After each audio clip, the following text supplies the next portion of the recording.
Good afternoon, everyone. My name is Anand, and on behalf of Godrej Material Handling, I welcome you to our next webinar from our storage and handling series titled Safe Operations of Material Handling Equipment. This is our sixth webinar from the Godrej Voice, conducted as a part of the Storage and Handling Knowledge series, where we use this platform to share our knowledge on material handling equipment, which we have gained over 50 plus years in the industry. We are encouraged in our endeavor by the positive feedback we have received from our attendees from previous webinars, as we have conducted these knowledge sharing webinars on a regular basis under the storage and handling series, with an aim to cover concepts on both storage solutions and material handling equipment, while at the same time try our best to answer any doubts which you may have on these topics. Coming to today's webinar on safe operations of material handling equipment, we will learn more about our safety practices to consider while operating the MHEs. Material handling equipment are dynamic equipment and operate in a man and material environment, making it important that safe practices are followed. During the webinar, we will aim to cover safe operation practices for material handling equipment such as forklifts, reach trucks, stackers, and other equipment of these categories. Today's webinar is being presented by Mr. Abhishek Chaturvedi, who is the Associate General Manager Marketing in Material Handling Division of Godrej and Voice. He started his career in storage solutions of the same company in the year 2000 and has expertise in optimum racking and material solutions in the interlogistic space across multiple industries in India, backed by almost 20 years of rich experience. Before I move on, I would request everyone to put their questions in the chat box on the right. We shall try to answer them straight away or towards the end of the session. Please do not forget to write your name in the box above the Q&A section. That will help us get back to you after the webinar in case we have missed the question. With that, Mr. Abhishek Chaturvedi, we shall take over, and I wish everybody has an insightful session.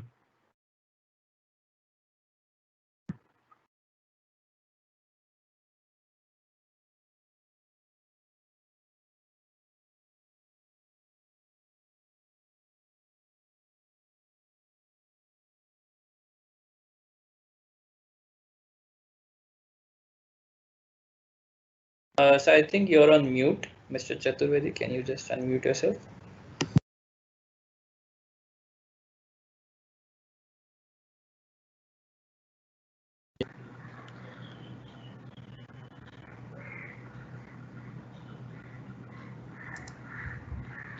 Yeah, so am I audible now? Yes. Yes, sir, please.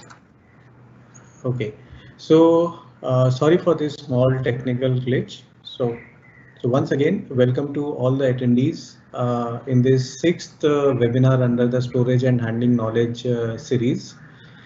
I think this topic is going to be one of the most important sessions in this series, which is about safety.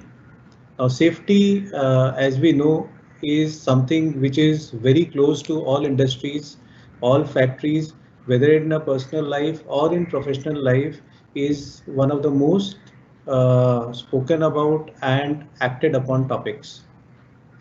Now, as mentioned by Anant, material handling equipment is a dynamic equipment working in an environment which is full of men in material. And that is why it is very important for us to understand the nuances of various aspects that can impact the safety while operating a material handling equipment.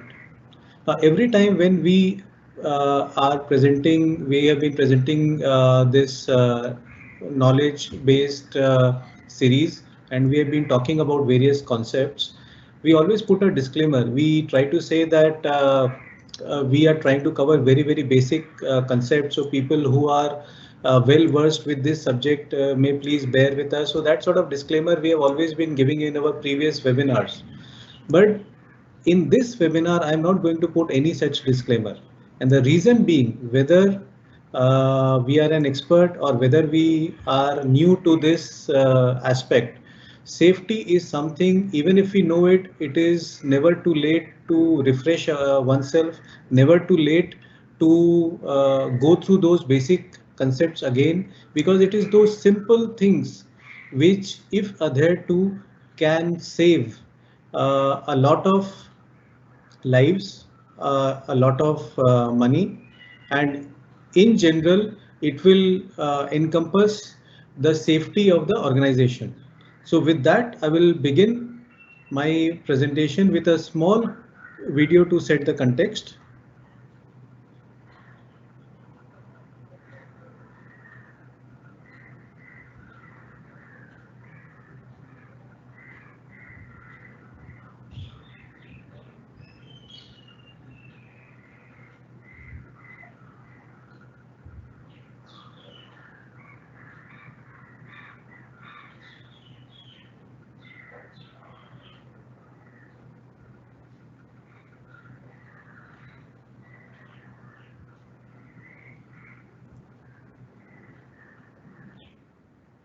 I'm sure you would have seen this video many times because this is something that had gone viral, and this very accurately sets the context that a small nudge here or a small nudge there can lead to such catastrophic consequences.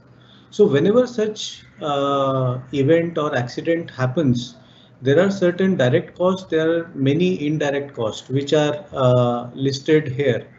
So it is very important for us that we take care of the various aspects that we are going to cover in our forthcoming presentation, which if adhered to can avoid all these costs which are starting from injury or loss of life, whether it is the compensation, medical expenses, which we need to give to the affected people, property damage, equipment, job delays. So there are many things. So some things which are leading to smaller results, smaller impacts, and there are other incidents which can lead to a much bigger impact. Now, if you look at this chart, this tells that what are the various aspects in which unsafe operations happen in a material handling equipment.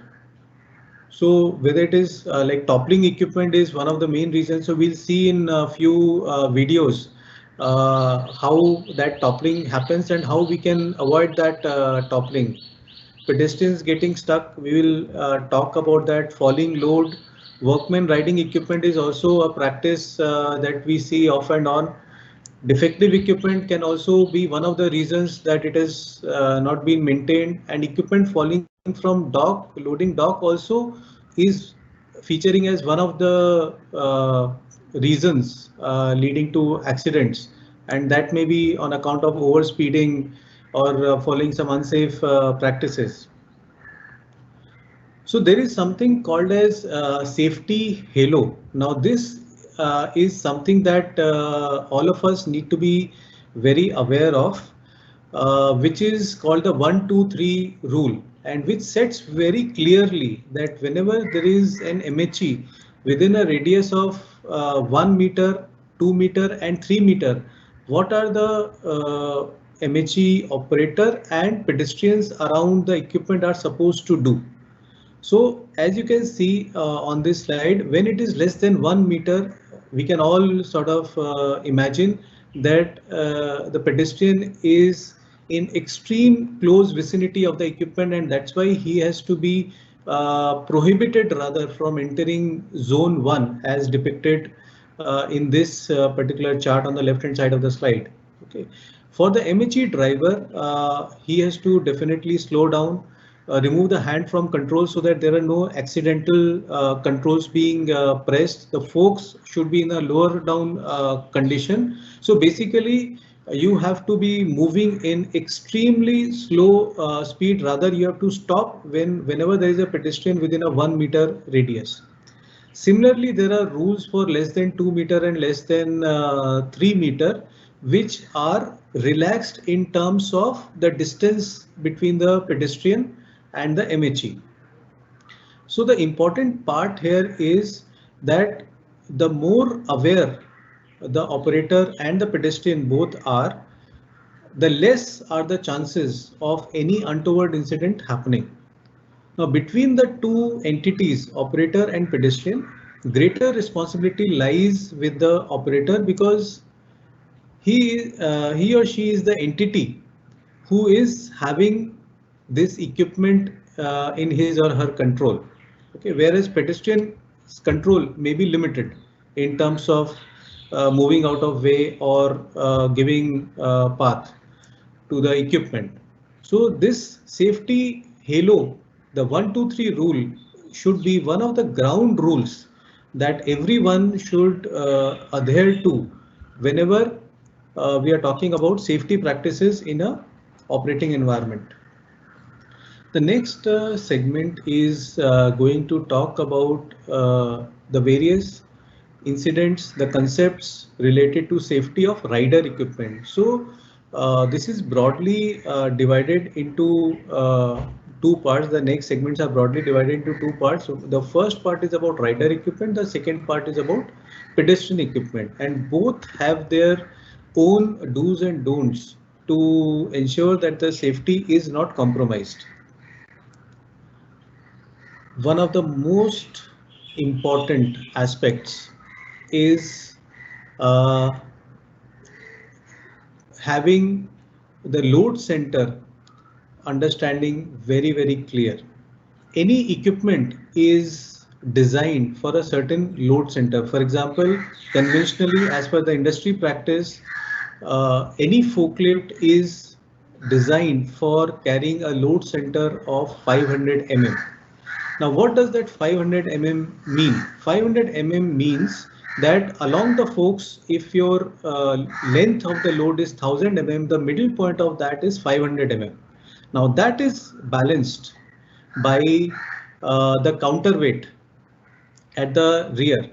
So a simple physics understanding or a simple load balancing understanding will tell us that if the load is shifting, as you can see on the chart,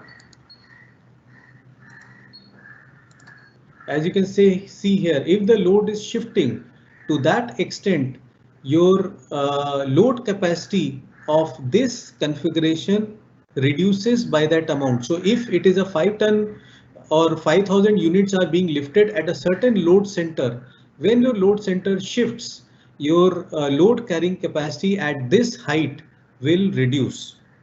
So there are two aspects which we need to be careful about. One, the base load capacity. Second, to what height can we carry a designated load? Both these factors are very important. I'm spending a bit of time on this aspect because this is one of the most important aspects and one of the most important aspects that many times are not taken note of, leading to incidents, which we can see in few videos as we move ahead. So this picture in a nutshell will try to explain what I was trying to tell you, that a 3 ton at 500 mm load center may tilt a forklift of 3 ton capacity if the load center is shifting. Okay. Yes, there is a factor of safety, but factor of safety is to take care of exceptional circumstances. A factor of safety should not be compromised at every single instance. So that is the important part that we need to be aware of. And the second aspect is the derated capacity, that also we are going to cover. So if you are having a load at a height and the OEM recommended capacity at a certain height is say 1000 kgs at say 500 or 600 mm load center, there is no way we should be either taking 1200 kgs to that height, or we should be taking 1000 kg at say 700 mm load center. In both scenarios, we are compromising the stability of the equipment and which may lead to some issues. So just a couple of quick videos to drive home this point.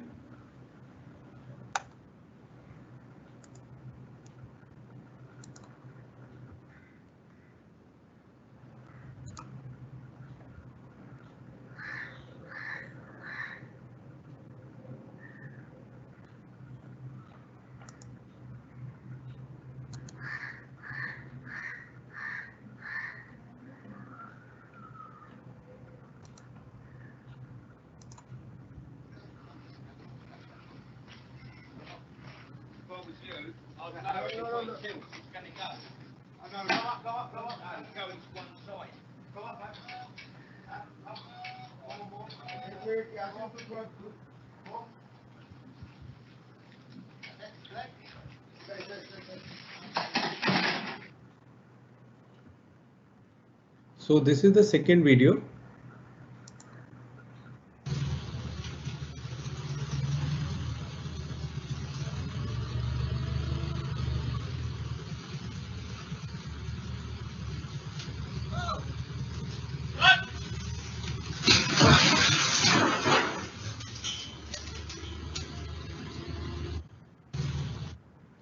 So as you would have seen in both cases, the truck was being loaded more than the capacity and more than the load center. The important point is more than the load center. If you note the video about that overhanging sheet and how far away it is from the forklift, that is the shift of load center that I was talking about, and what it led to was visible to all.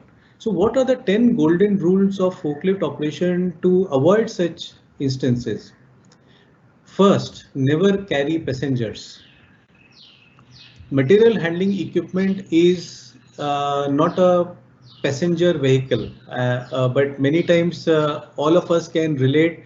We would have given a happy ride to one of our co-workers and just carrying him along, but this is very, very dangerous. There is a reason why only one seat is given on a material handling equipment.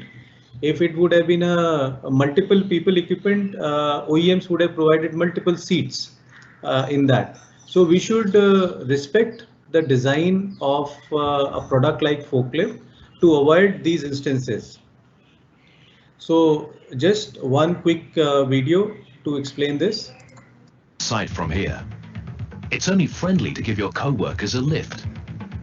But are you really doing them any favors? This one is just plain stupid. Lift trucks are one-person machines. That's why there's only one seat. There is no safe way to carry passengers.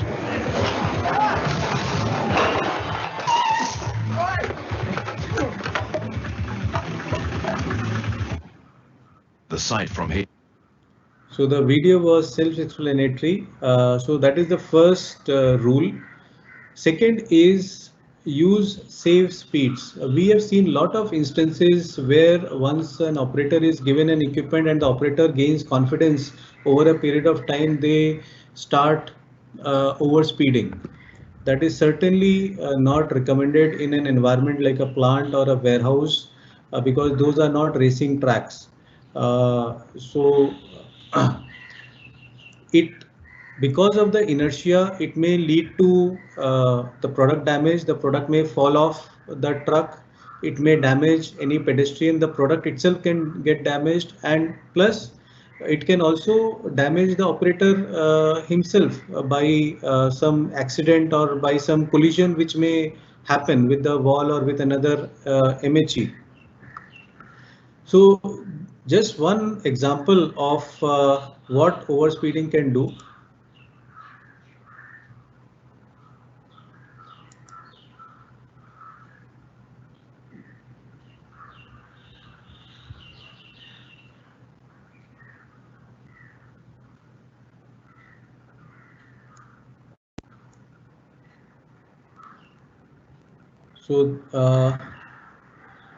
So the second part is be careful while steering. Now these are big machines. They have their own turning radius. So it is very important that when we are turning around, that Halo 1, 2, 3 rule is precisely put in action when we are looking at this golden rule number 3. Because if you are too close to that truck, then you're in for some trouble. So as you can see, the rear portion can hit a person or it can hit material, because that is that is the design of the truck, that it is designed in a way so there will be a swing whenever it's making a turn. So if we follow that Halo 1, 2, 3 concept, we will be avoiding these situations. Next is, this is true for I think any sort of driving, but more so for heavy equipment like forklift or reach truck. So any sort of distractions can lead to some sort of a incident in an live operation. So it is very important that we be vigilant, we be aware of what's going on, and most of all, we be very attentive of the working environment that we are operating in. At any point of time, safety should be the topmost concern that anybody of us should have. So at operator level, a lot of handholding in terms of training, in terms of drilling in this concept of safety, very close monitoring is very important to ensure that this golden rule is followed. One of the most important golden rule, do not misuse the forklift.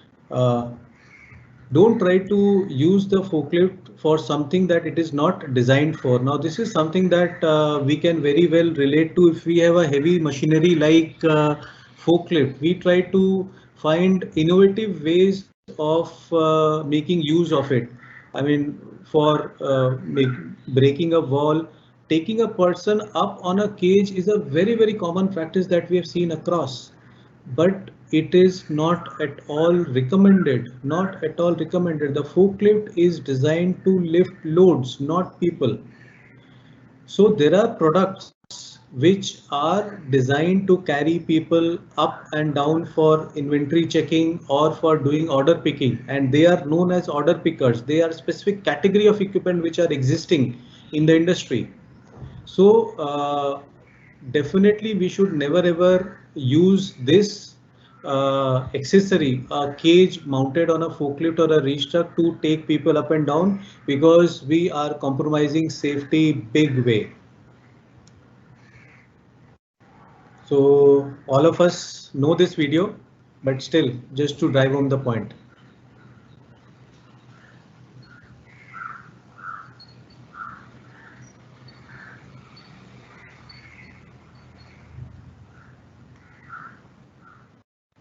The sixth golden rule, keep your body under the overhead guard.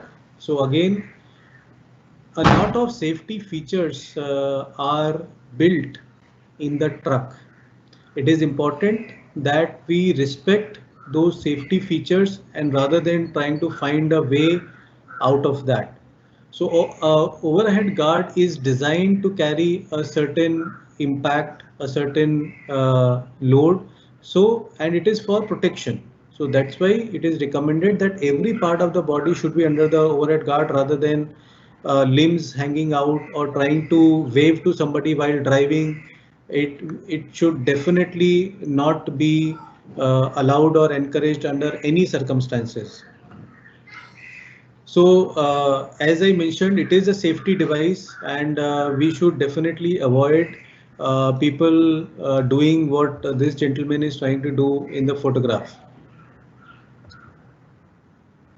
The next aspect is equally common in our industry, where there are a lot of ramps and slopes on which the material handling equipment have to operate. So again, like Halo 1, 2, 3, there are certain recommended practices. We should always travel up in the forward direction when we are climbing a slope. When we are loaded and we have to drive down the slope, we should always do it in reverse direction. Okay, a very simple but a very effective tip for safe handling on ramps. Secondly, we should never try to turn the forklift on a ramp. Please understand, the ramp is at an angle. There is a CG which is working on the truck. It is not on a plane surface. Even if your ramp is very wide, we should never try to take a turn while the forklift is on a ramp, because your load center is already shifted, and this may lead to toppling of the forklift. So that's the second point. The third point is, when your forklift is empty, you should generally drive down the slope in a forward direction. So these are few simple but very effective tips for people to adhere to avoid any sort of eventuality. A quick video to just explain this. Just to concentrate. This mixed load looks balanced. The bottom crate is heavy and well secured. The boxes on top are not.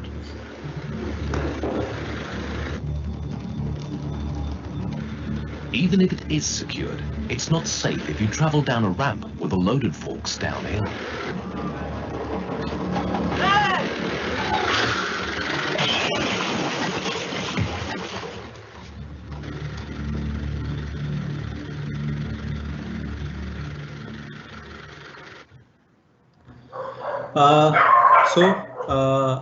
That guy should have been driving down the ramp in a reverse direction.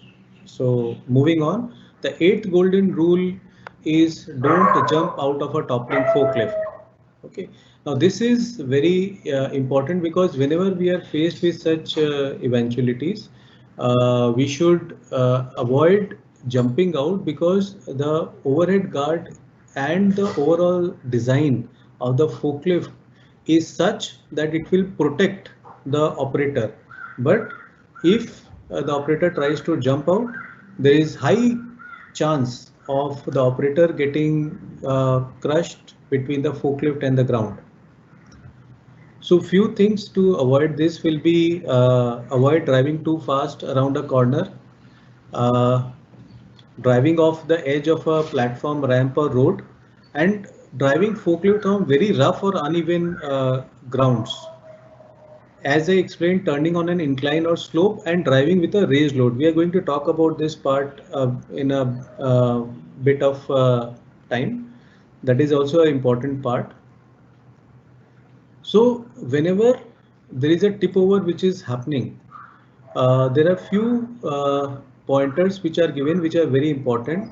First thing is the operator should tilt to the opposite side of the direction in which the forklift is likely to tilt over. Second, hold the steering tight. And third, never ever try to jump out of the forklift. Okay, if we do this, almost like in all eventualities, the operator will be safe within that envelope of the forklift. Okay, so that is one important thing that we should adhere to. Now, the not driving with an elevated load, we'll just try to explain with a video. It is taking a load from one elevated point to another. It's only a short journey, and there are a lot more loads to go.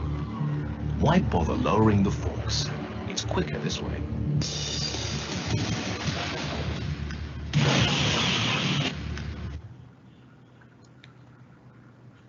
Operator is taking a...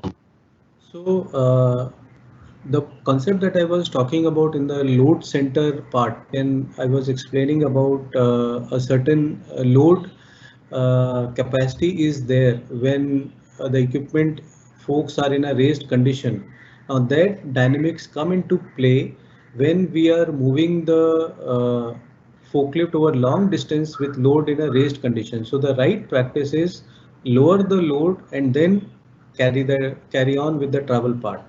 The next is true for like anybody who drives, whether on road or off road, follow traffic rules. So because of blind corners, people not using practices like horn, or there are now many accessories which are available, which we are going to talk about a bit later, like red light or blue light, which sort of warns the pedestrian of an oncoming equipment. In absence of these practices and these accessories, the blind corners can be dangerous. Responsibility. He's the one with a loaded weapon.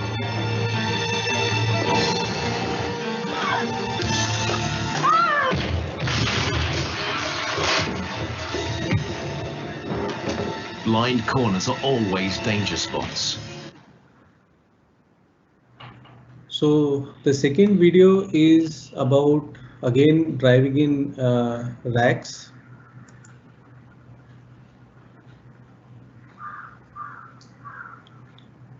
So this is also talking about blind corners. Okay, so the important golden rule that we said is that while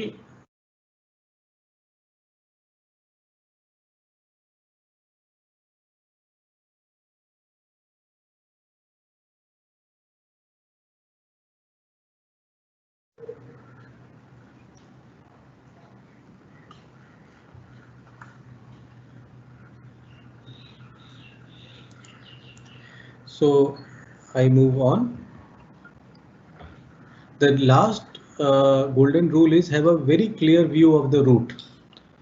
So we should always face the direction of travel. Like if we are moving forward, of course, we should look ahead. But if we are reversing the vehicle, we should look back while reversing, rather than depending on some accessories and all that. Our vision should be in the direction of travel. So if we are not having a clear view of the direction of travel, this video will indicate what can happen.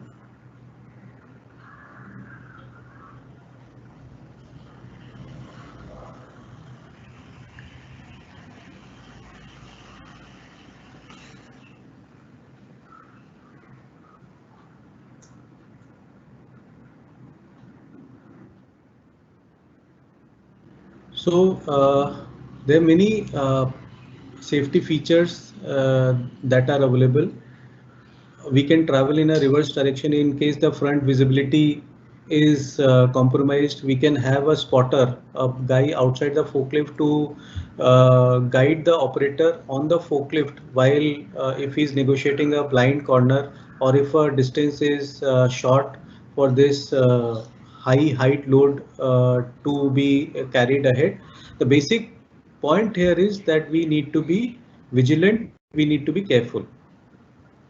So just summarizing the golden rules: never carry passengers, don't overspeed, be careful when steering, the Halo 1, 2, 3 concept, be attentive, no daydreaming, do not misuse the forklift like carrying people up, trying to break a brick wall or something like that. Keep your body under the overhead guard so that you are always protected. Operate correctly on a slope. Don't jump out of a toppling forklift. Follow traffic rules inside the premises as you do outside. And have a clear view of the route. So these are the 10 golden rules of forklift operation. So there are other safety tips which I'll just browse through, which are, I would say, really commonsensical, but I'll still like to say, because many times we tend to ignore, or we tend to be a bit casual about these things, which we should not be, because it may be just that one incident waiting to happen. So never pass loads over people. So we have already said that when we are traveling long distances, the load should always be in a lower down position. Maintain a 3-point contact while entering or exiting a forklift. So there is a grab handle in the front. There is a rear overhead guard bar at the back, and there is a step. And do not jump from a forklift, as we explained, even if it is in a threat of tilting over. Very important, check capacities. Do not overload the forklift. We just spoke about that. So another category of equipment what we have is articulated forklift, where the mast is tilting to one side. The mast is articulating to one side instead of the full equipment turning. So there are certain few pointers that we need to be careful about, apart from other things that we spoke about. That also holds true for this category of equipment. So one of the misconceptions that we generally have is that a three-wheeler is likely to be unstable, because there are certain category of equipment which are three-wheeler in nature, and there are certain category of equipment which are four-wheeler in nature. So a three-wheeler is not exactly an unstable equipment. There is something called as a triangle of safety, triangle of stability. And if your center of gravity is lying within that triangle of stability, which is the triangle made between the front axle endpoints and the midpoint of the rear axle, that is the triangle of stability. As long as your center of gravity is within that triangle of stability, your equipment is completely stable, and that is a pure science behind that, and this can never ever go wrong.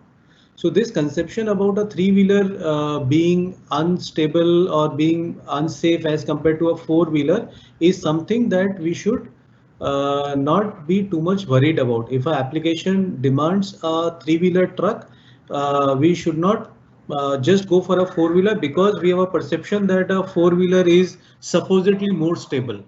You can trust the OEMs when they say that whenever a truck is being designed, stability, safety is one of the primary concerns and the criteria in any design of such category of equipment. So we have just tried to explain as compared to counterbalance forklift in an articulated, if it is a three-wheeler articulated forklift, still your triangle of stability accommodates the CG in this equipment. The only difference being the triangle of stability is inverted because here the axle is behind. The driving axle is in the behind. That's why your triangle is formed in an inverted way. So in all positions, even when the mast is articulating, your CG is always staying. Rather, it is getting more accommodated in that triangle when the mast is articulating, leading to higher stability in such situation. So that was about trying to address the perception about three-wheeler being unsafe as compared to a four-wheeler. The next is one of the most important part which can compromise safety is lack of battery maintenance. Okay, so we should regularly check electrolyte level. Actually, battery is such a big subject. We can have a completely standalone session only on battery, charger, and the associated practices. But just to quickly touch upon few important points, we should check electrolyte level. We should check the battery terminals, keep the battery clean and dry, and apply petroleum jelly to the terminals to prevent shorting at any point of time. So if we do this regularly, we will be assuring that anything related to battery, any safety issue, we are able to avoid that. So we should do the right connections. We should keep the battery disconnected from the forklift when it is under charging condition or when we are not operating it, just as a matter of safety. And we should always top up the battery so that unnecessarily one or the other cell is not getting higher strain and getting damaged in the process. So we spoke about the different categories of forklifts. Another very common equipment is reach truck. Now let me tell you that whatever we spoke about in forklifts in terms of being careful about pedestrians around, not going with load in lifted direction, not overloading the equipment, not having passengers on the truck, all those rules also apply on reach truck. So for example, this is just one video which will tell you that if the load or the forks are in a raised condition, what it can lead to.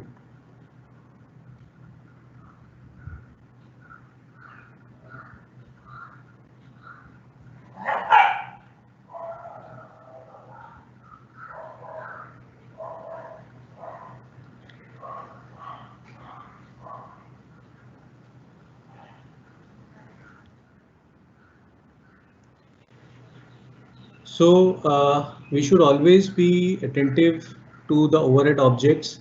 Collapsed height becomes one of the very important criteria in products like this, especially when these products are designed to operate between the underpasses and they have to go under a racking system. So while the original design is there to accommodate the collapsed height, but if the operator is not careful and he's taking a raised load under the underpass, we are waiting for some incident to happen. So this is something that we should be very careful about. There are certain features in trucks available in the industry whereby there is an automatic slowdown of trucks while they are turning, so that the overspeeding and the truck being thrown out because of this high speed turning is avoided. So there are certain inbuilt safety features in trucks available in the industry today. The second thing is there are certain features like anti-rollback. So for example, if a truck is parked on a slope for whatever reason, if there is some issue or some incident which happens and the operator has to move out of the reach truck, so the reach truck will not slide out because of a feature called anti-rollback. So this is one safety feature which is available. And the other thing which is available is that whenever a reach truck is started, the drive will automatically comes to the center direction. So what it ensures is that if it doesn't happen like that, it is likely that the operator may start moving the truck and it may go in a direction which is not the intended direction of the operator. Okay, so this feature avoids such scenario. Operator presence system, one of the most common features which are available in almost all trucks, which ensures that unless the operator is seated, and we also call it presence sensor or presence pedal in many category of equipment, it ensures that the operator is present within the footprint of the truck before any operations are allowed. As soon as the operator is moving his foot or moving himself away from that seat or the presence pedal, all operations will come to a stop. Again, this is a safety feature. There is something called as lift lockout. So whatever we are explaining just now is to mitigate the risks that are associated with unsafe practices. So if the battery is come down to a charge level of 20%, it is recommended to put on charge immediately. So to avoid operators still continuing to use the truck and make the battery go in deep discharge, which may further lead to some issues in controller blowing off because of high currents being drawn and all that. So there is something called as battery discharge indicator with lift lockout. So lift lockout means that when you are at a 20% level, your lifting operations will stop. So that is an indication to the operator to go and put the truck for battery charging, and that is how the safety will be ensured of the battery as well as of the component of the equipment.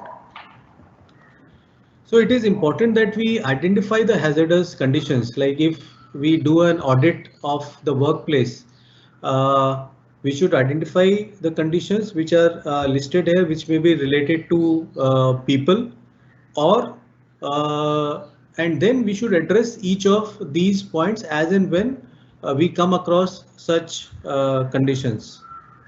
And so that was about people. The other is about material. Not properly placed material, like unstably placed or blocking vision. And then there's environment. So in environment, wet floors, congested areas, poor lighting, all these conditions are leading to situation which may lead to some safety related incident. So if it is a slippery or a wet floor, operators need to be very, very careful, especially with pedestrian trucks. Just a few examples.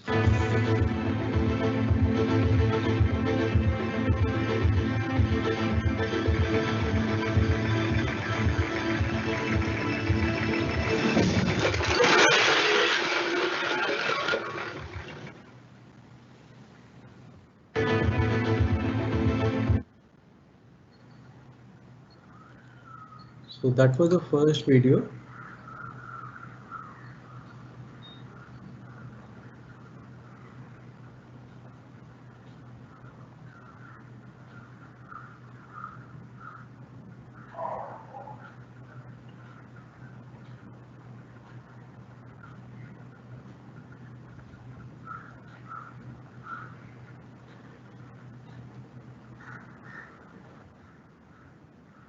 In both these videos, we have seen that because of the working environment and because of unstable load, because of scattered loads, it is leading to issues.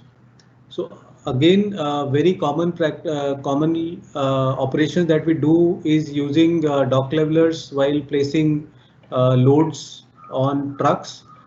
So that is also an area where it can lead to some incident. So there should be a lot of attention should be paid about what is the space that is available between the truck bed and the ramp.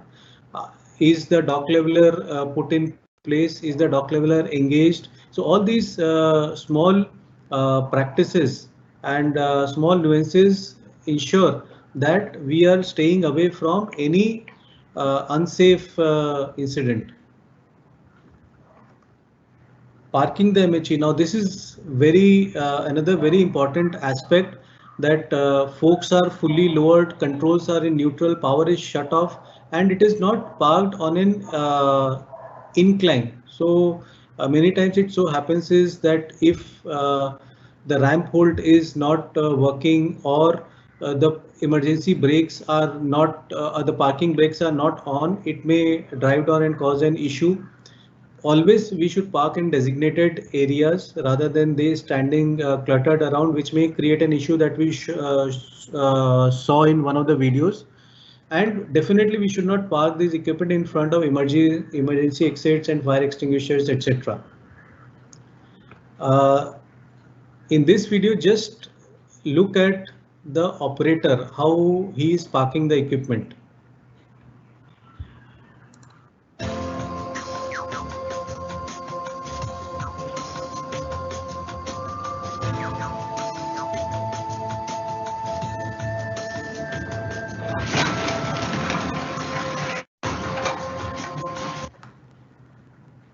So the operator had moved out without shutting the equipment, without putting the parking brake, and it led to is visible to all.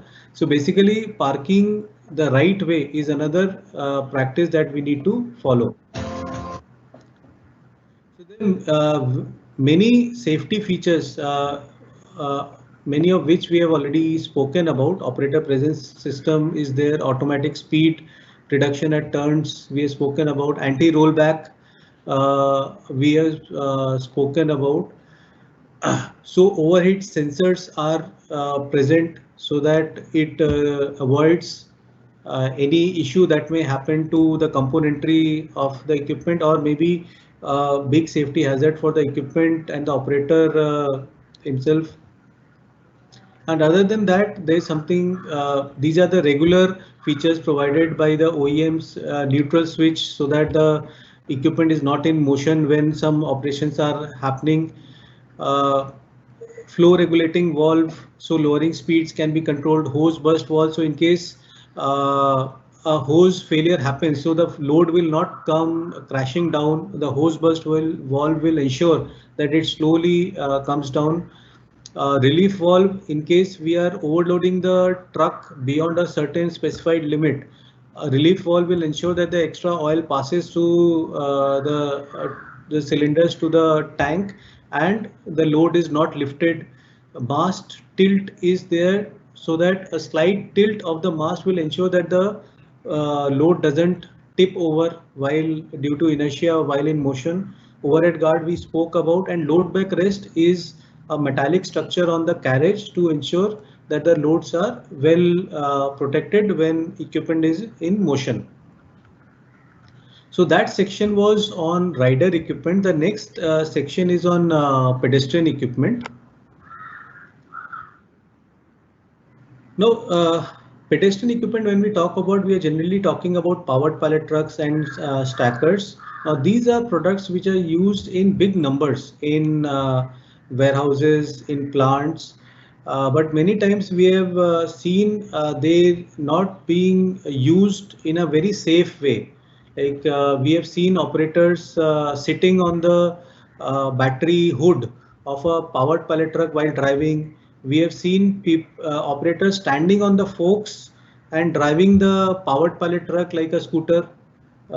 So, I mean, we have quite a few creative operators, but I think it's the responsibility of the supervisors and individual businesses to ensure that these practices are immediately brought to notice of the operator, and he is mentored to avoid doing such unsafe practices, which is not only a safety hazard for himself or herself, but also to the people and the material around him or her.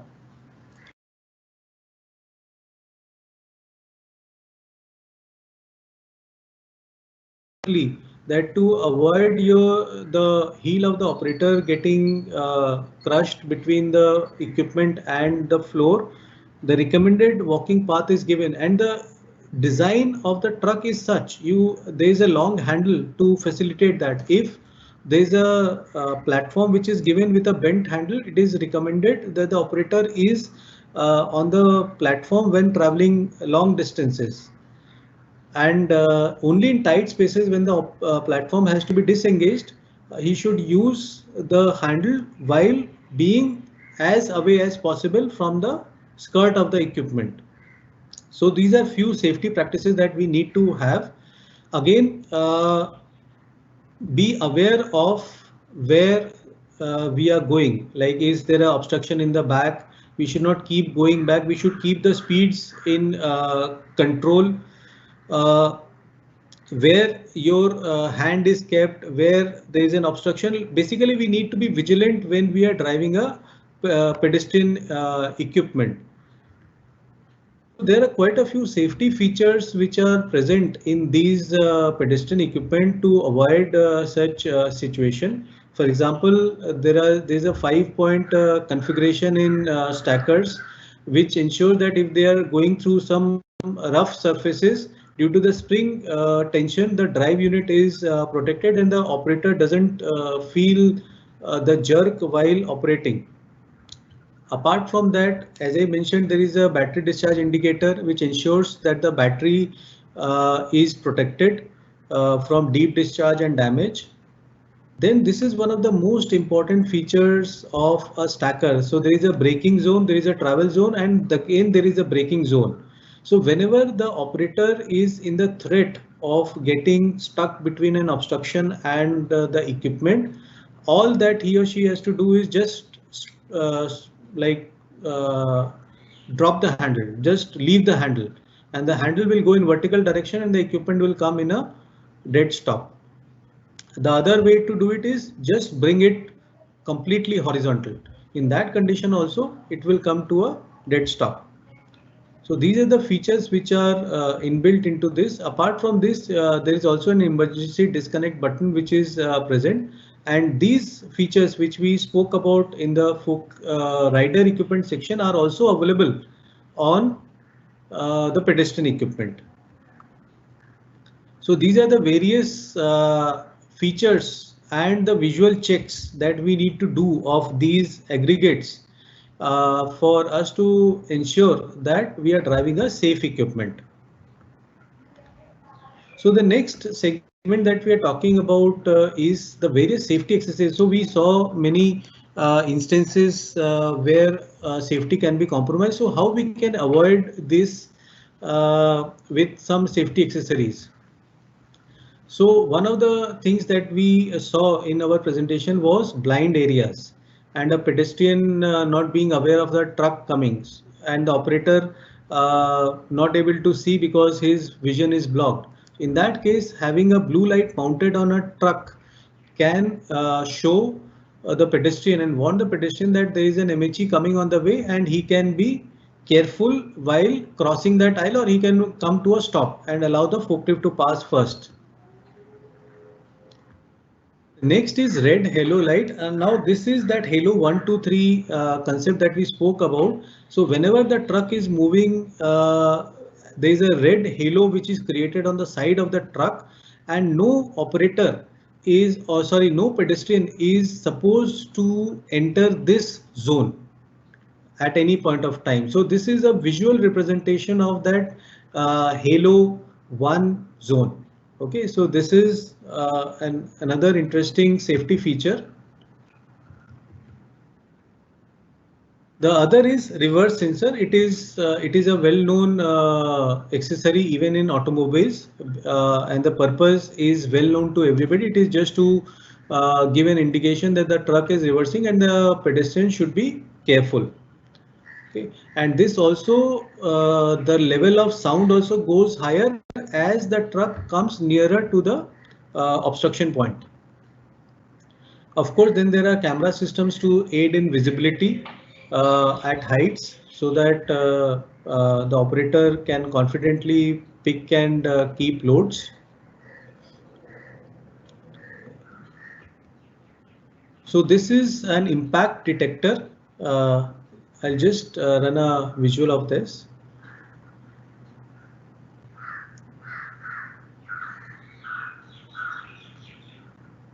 So at the instance when an impact happens, so to set the accountabilities right, there is something called as an impact detector.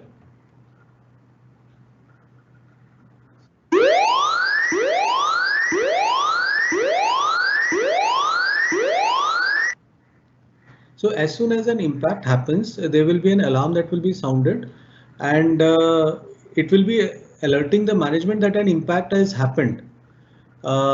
So it will immediately ensure that the whatever has happened is immediately reported rather than equipment still continue to be used even after that incident. So it encourages definitely a safe driver practices because the operator is now aware that any type of impact will not go unnoticed, and the impact sensors and all that can be programmed to the level of impact that we want to detect. So again, one of the statistics indicate that 60% of injuries or accidents happen because of unauthorized usage. So to prevent unauthorized access, there are quite a few accessories which are available in the system to ensure that only the authorized operators, the trained operators as designated by the management, are allowed to drive a certain equipment. So they are biometric system, which is like your fingerprint scanner and all that, electronic pin, like you type in a pin and then only you are able to start the equipment. And then there are like tag cards. It is like a swipe card that you just like punch yourself inside the truck. So these are things. So key is something that can be misused or abused feature, but with this you can ensure that only authorized people can access the equipment. So that is another safety accessory. So just few photographs of what is available in the industry. So these are the various security accessories which are available. Now the next segment is going to talk about the safety checklist for MHE operators. So few things that we should always wear: a safety jacket, safety shoes, safety helmet, safety goggles, hand gloves. So these are prerequisite, right, personal protection equipment for the operators. So many checkpoints are there. We can have a checklist, fluid levels, whether there are any leaks, cracks. So there is a checklist format which is given by OEMs for operators to check before they board the equipment and start using it. These are few pointers which are given in this slide. These are the just a sample checklist of electrical equipment where different conditions and the observations have to be noted. So depending on companies, they may look at some bit of automations of these things. These data can be recorded electronically so that over a period of time some analysis has to be done so the individual companies can do that analysis. But the main point is that checkpoint should become a standard practice of any company to promote the culture of safety. So this is a sample of diesel equipment checklist for articulated forklifts. So there are many visual checks examples which are shown here. What is the condition of load rollers? What is the condition of chain, load backrest? Is there a leakage which is being detected? Is the battery in good condition in terms of specific gravity? In terms of, is there any dirt or any deposits which are happening on the top of the battery, which which means there's some sort of sulfation or something which is happening. So these are all sort of triggers for you to be vigilant and take action against those visual checks. So capacity decals and everything are right or not, whether the hoses, there is any cut in the hoses and all. So whenever such things are noted, it is important that we do not ignore these things. So that is the main important thing, that if we have known that this is there, we should take immediate action to address that. So initial checking should be done before we actually put the equipment in operation, check the lifting, check the lowering, whether everything is happening properly, or is there an issue, is there any vibration. So if anything happens, it should immediately be reported by the operator to the supervisor. Equipment should be parked on the side. The OEM should be called for to do a thorough checkup, and then only should the equipment be put to use, in spite of whatever work pressure may be there. So hydraulic leakages should not be checked by hand. There are procedures to be followed. So wherever such critical things are observed, immediately the OEM should be called for taking necessary correctives. Now in the current situation, there are certain additional safety checks that have to be put in place in terms of sanitization of equipment of various points that come in human contact, whether it is handles, controls, keys, start button, all these, wherever these are touch points, as we say, should be sanitized. And how to sanitize it can be soap and water. Dry washing for electric forklift. Dry washing means that we can use a disinfectant powder and compressed air to just clean up everything. Alcohol based solutions, ammonia based. So all these things are easily available in the market. And what should be the frequency? It should be twice or thrice in every 8-hour shift. And definitely when the operator is changing over, apart from the self sanitization, the equipment sanitization should also be followed whenever there is a change in operator. So when post lockdown, whenever we are starting the electrical equipment, so we should, these are the checkpoints that we should follow. Whether the electrode plates are completely immersed, whether the battery is fully sort of dipped in proper distilled water or not, what is the specific gravity. So basically we can contact the OEM to do a pre-check of the battery, make sure that the battery is fully charged, and then when it is put in the equipment, the basic daily operational checks what we just spoke about should be done before the equipment is put in operation. So just to conclude, every year lots of life globally is lost because of forklift or MHE related accidents.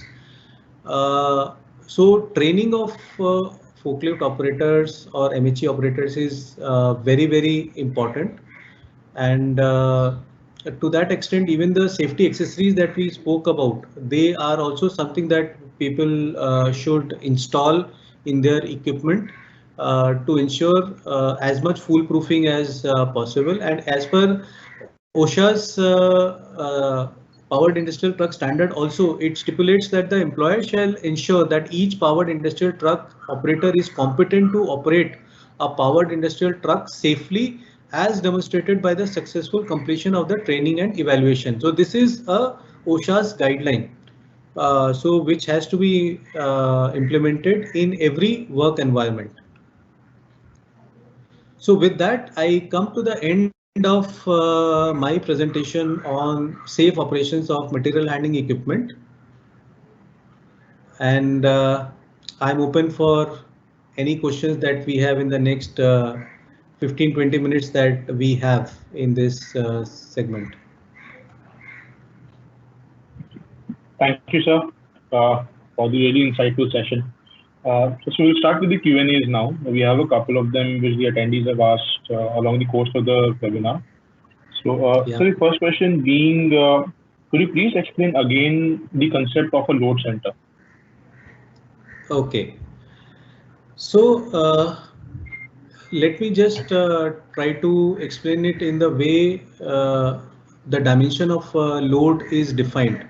So there is a length. So when we say length, it is along the forks. Okay. Then there is a width, which is perpendicular to the forks. And then there is a height, which is the height of the load. Okay, which is like self-explanatory. Now, the length of the load, if we divide it into half, because that is what is being lifted by the material handling equipment, that exactly becomes the load center of that load. Okay, so for example, if the length of the load is say 1000 mm, so half of 1000 is 500 mm. So the load center of that particular load becomes 500 mm.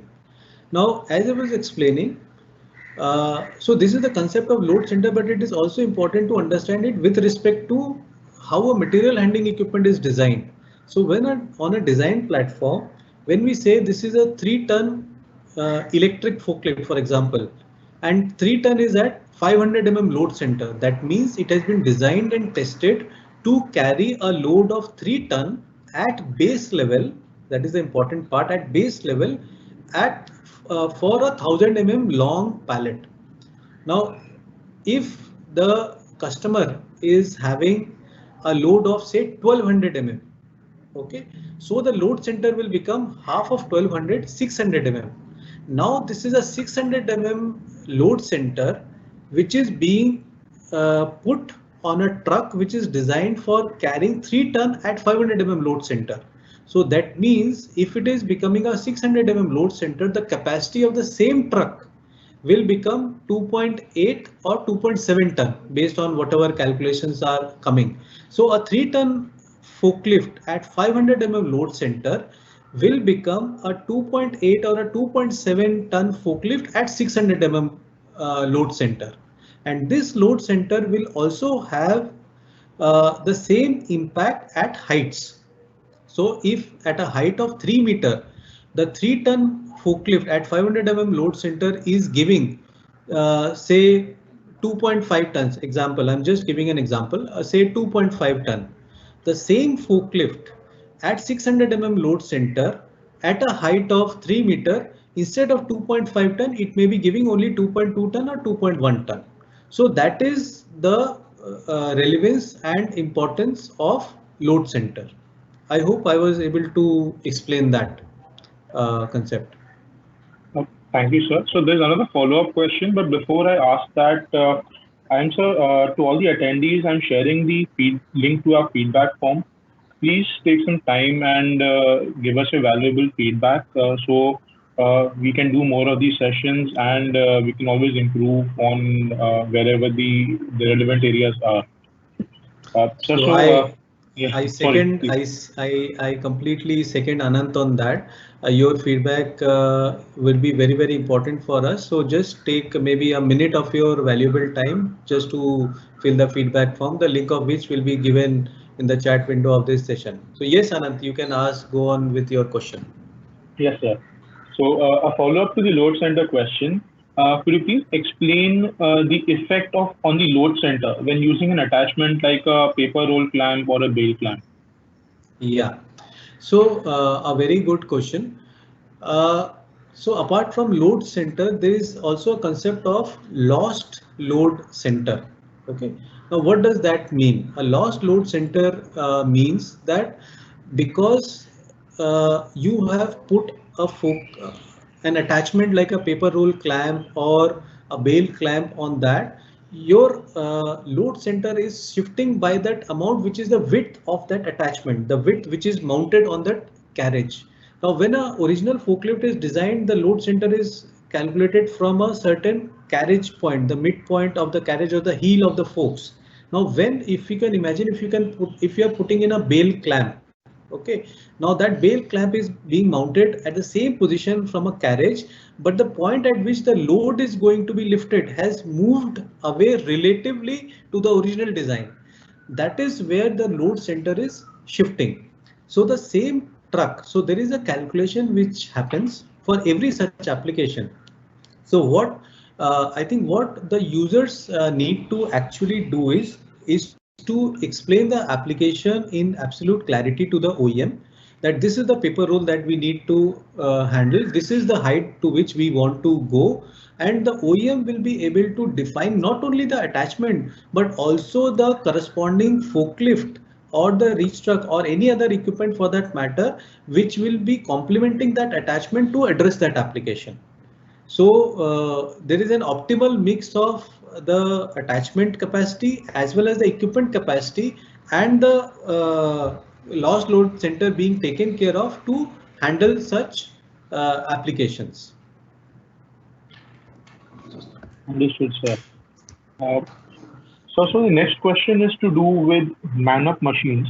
Could you please throw some light on the safety precautions or the safety safety precautions which are to be followed while using man-up machines?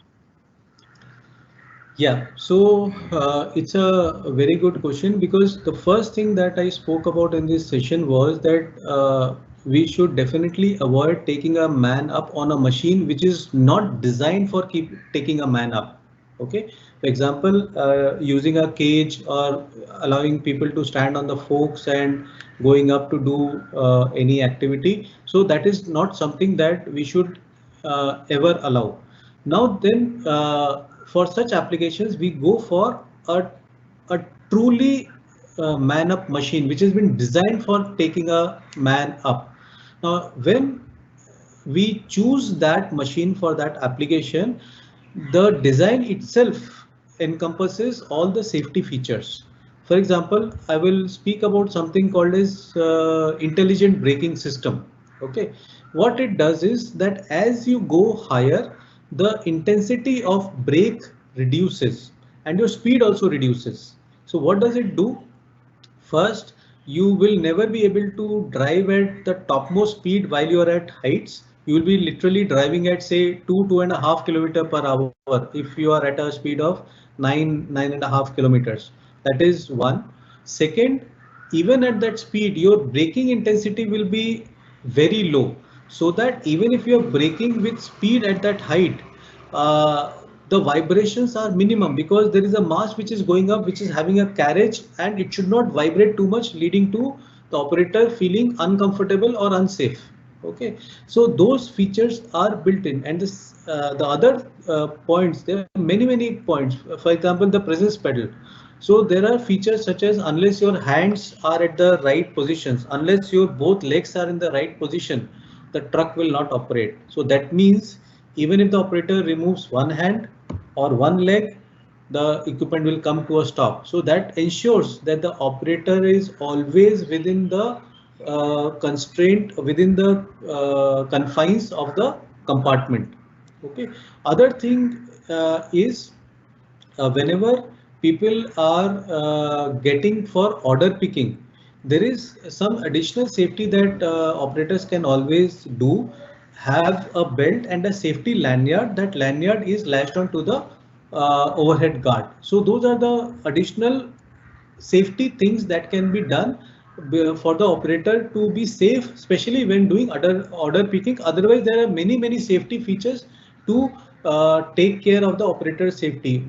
One of the concerns that one of our customers had asked, I think it is important that we speak about that here, that what if due to some issue the operator is not able to come down and the operator is stuck at a height of say 8 or 9 meters. So how do we get him down?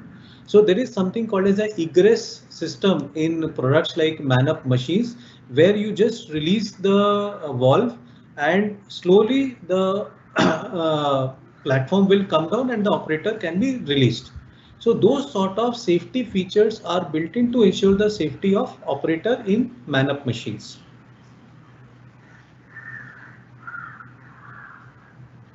Yes, sir. So the next question is to do with the kind of the legal requirements to drive a material handling equipment. So it's a two-part question. First, to do with restructs or any warehouse equipment in general, is there any legal requirement to have a license or a training to operate these warehouse equipments? So as per the RTO guidelines, like especially in Maharashtra, there is a category defined as forklift driver. If anybody has a recent license copy, they can see at the back of it, there is a category already defined, forklift driver. So any equipment which is likely to go uh,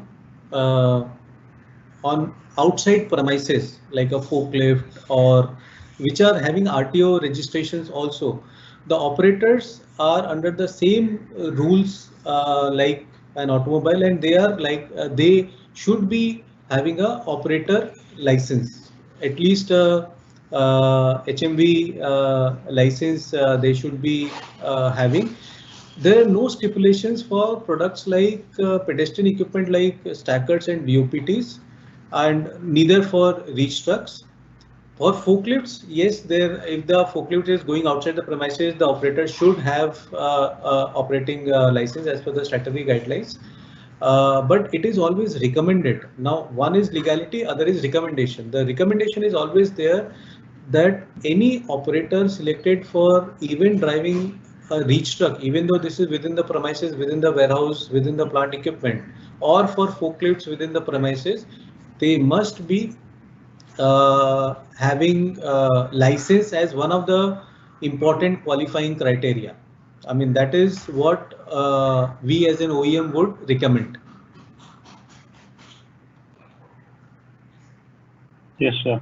Uh, so the next question has so the next question is that one of the attendees has a forklift with a capacity of 2.5 tons.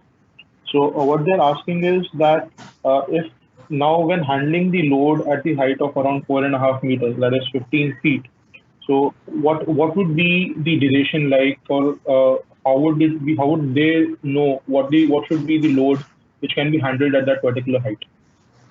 Right. Now there is always a capacity plate which is given in any OEM which details at 500 load center what is the base capacity and what is the capacity at height. Okay, and then there is also uh, what we called as a duration chart, which is designed by each OEM for that product, which defines that at different load center how the base capacity is changing and how the capacity is changing at heights. So if the customer is not aware of what is the capacity at a height of 4.5 meter, I would recommend that they contact the OEM and consult the OEM that this is my load, this is the truck that I am using, and OEM is 100% equipped to tell immediately what is the capacity at base if the load center is higher than 500 or whatever the design load center of that product is, and what will be the capacity at height for that load center. It's very easy. It will be difficult to say like just like that without understanding the application in detail, because every design is different. So we have a follow-up question to that. So when a lateral clamp is used, uh, so is there a duration because of that also, or does it also affect the duration? Definitely. So whenever we are putting an attachment, as I was just mentioning about the concept of lost load center, because of that lost load center, there is definitely a duration which happens. But the important point to note here is that the customer should not worry too much about that aspect, whether there will be a duration or not. What is important to know is that when an equipment is being chosen, it should be chosen in consultation with the OEM. It should not be chosen based on our understanding of our application, because every company is an expert in its own industry. Like for example, we will be expert in material handling industry, so they should always consult the OEM. So yes, there will be a loss in load center. Yes, the capacity will be compromised, but if they inform the application in detail to the OEM will be able to define the right package of equipment plus attachment to the customer. Right, sir. So one of our attendees now asked, when considering a counterbalance forklift, so how does the stability triangle get affected when the MHE is when MHE is taking a turn? Right. So we spoke about something called a center of gravity. Okay. Now this whenever a forklift is turning, the center of gravity is shifting. Okay. Now this center of gravity shifting as long as it is within that stability triangle. Okay. The truck is stable. Okay. Now what happens is when you are going very fast and you are trying to take a very fast turn, okay, and you have a load in a lifted condition, all these factors put this center of gravity outside the stability triangle, and that is where the tilting happens. So that's why what I had covered in the segment was we should always lower the speed when we are taking a turn, and we also spoke about that 1, 2, 3 concept at a distance of 1 meter, 2 meter, and 3 meter. What all checks we have to do? So whenever a turn is being taken, the forklift is within that 1 meter distance of that obstruction. So in that sense, they have to be slowing down. They have to have the load in a lower condition so that the center of gravity is within that stability triangle. Right, sir. So this is the last question I see on my screen as of now. So the question is, at what height should a camera be installed on a reach truck? See, it is up to the actually the application and the operator's skill, as we may see, but I think generally what we have seen is a trend, anything above 7.5 meter of lift height, 8 meter, 9 meter onwards, generally customers opt for camera till such height, and if the symmetry of placing the load and taking the load out is maintained, in that situation, generally, and operator discipline is maintained, generally the camera need is not felt.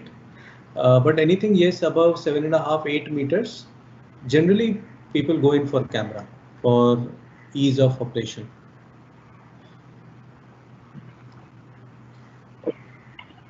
Thank you, sir. Yes, sir. So we have another question here. So can we modify or alter the length of forks in-house? So this is a customer who's asking this. Can we alter the length of forks in-house? Just a second. Yeah. Or any standards to modify the forks?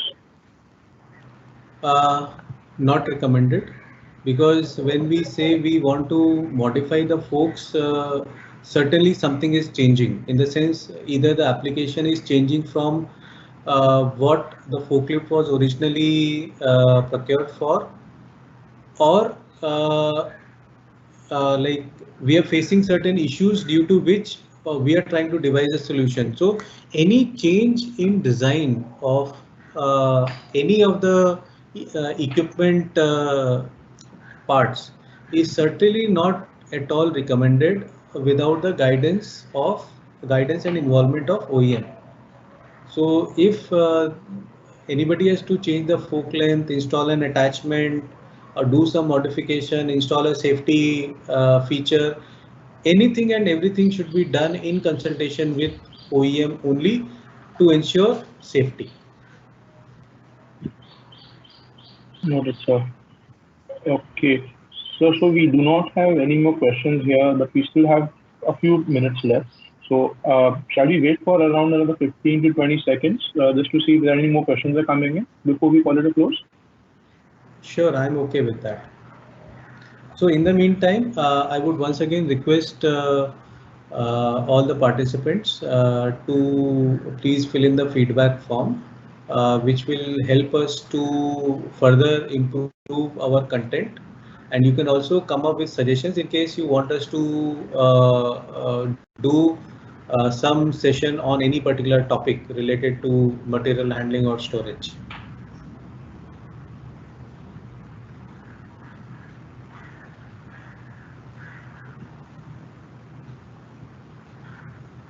So we have another question come in. So in the meanwhile, so where can we have certified training for operators done? So we also have a training center in Vikhroli, as in within the Godrej premises, where we carry out operator trainings. We have set up like a mock warehouse where we have set up racking system complete with pallets and different aisle spaces. We do carry out these certified operator training programs right here in Vikhroli. So yeah, I would just like to add one more point here, Anand, that many times many of our industry colleagues they are also in need of operators. So we also train people as forklift operators as part of our CSR activity under the Pradhan Mantri Vikas Kaushal Yojana and under the Logistics Skills Council. So if any of our industry colleagues are in need of operators, we can provide the database of operators to our to the companies, and they can like choose from that list, call the operator for evaluation, and if they are found okay, they can be onboarded. So it will be a win-win situation for everybody. The operator will get a job and the company will get a trained forklift operator. That's good to hear, sir. So that is it for the questions. I believe we're also almost out of time. So thank you, sir. Thank you for hosting. Thank you for presenting such a valuable and insightful session to us. Safety is of paramount importance to, I'm sure, all the industries and all our attendees out there. And I'm sure this session has really helped them provide a very good insight on the aspect of safety and how to make their working environments much more safer. Just before closing, I'd like to remind all the attendees again that we have the feedback form link in the messaging column. So you can please request you take some time before you sign off and just help us with your insights and suggestions on how we can do better. Thank you for being here today. Thank you, Abhishek sir, for this good session, for the insightful session. We hope everybody has a pleasant weekend. Stay safe, stay healthy. Yeah, thank you all. Thank you so much.